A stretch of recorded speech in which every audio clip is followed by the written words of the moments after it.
માંગરોળના સુલતાનપુર ગામે પણ પાયાની સુવિધાઓનો અભાવ જોવા મળી રહ્યો છે। અહીંના રસ્તાઓ એટલા ખરાબ છે અને સાંકડા છે કે છેલ્લા 1.5 મહિનાથી બસ સેવા પણ બંધ થઈ ગઈ છે, જેના કારણે અહીંના વિદ્યાર્થીઓને અભ્યાસ માટે તાલુકા મથક સુધી પહોંચવા માટે ખાનગી વાહનોનો સહારો લેવાની ફરજ પડી રહી છે। ગામમાં પંચાયત માટે કોઈ યોગ્ય મકાન નથી, જેથી પંચાયતની કચેરી આંબેડકર ભવનમાં ચલાવવી પડી રહી છે। એટલું જ નહીં, બાળકો માટેની આંગણવાડીનો રૂમ પણ એટલો જર્જરિત છે કે તેને પણ આંબેડકર ભવનમાં ખસેડવામાં આવ્યો છે। ગામમાં મુસાફરો માટે બસ સ્ટેન્ડ પણ નથી, જેના કારણે ગ્રામજનોને મુસાફરીમાં હાલાકી વેઠવી પડે છે। સુલતાનપુર ગામના સરપંચે આ તમામ સુવિધાઓ પૂરી પાડવા માટે અનેક વખત રજૂઆતો કરી છે, છતાં તંત્ર દ્વારા કોઈ ધ્યાન આપવામાં આવતું ન હોવાનો આક્ષેપ પણ કરવામાં આવ્યો છે। રમેશભાઈ છે, સુલતાનપુર ગામનો સરપંચ છું।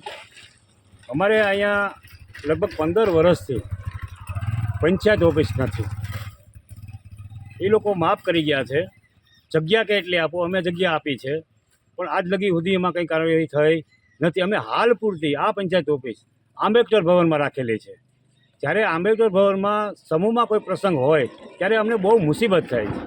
બીજું કે બસ સ્ટેન્ડ પણ ખંડેર હાલતમાં છે, ત્યાં પણ બસ સ્ટેન્ડ નથી। અમે અવારનવાર રજૂઆત કરવા છતાં પણ બસ સ્ટેન્ડનું પણ અમને કંઈ આવેલ નથી। ત્રીજી વસ્તુ એ કે આંગણવાડી જે પાયાના સુવિધા હોવી જોઈએ ગામમાં, તો આંગણવાડી પણ ખંડેર હાલતમાં છે। અત્યારે બાળકો એમાં ભણે છે, બરાબર, અને બહુ તકલીફવાળું છે। હું સરકારને અને એવું કહેવા માગું છું કે મહેરબાની કરીને આ પાયાની સુવિધા જે બસ સ્ટેન્ડ, આંગણવાડી અને પંચાયત ઓફિસ આ તાત્કાલિક મંજૂર કરવામાં આવે તો ગામ લોકોની સુવિધા વધે અને ગામમાં સારું કામ થાય। જય હિન્દ।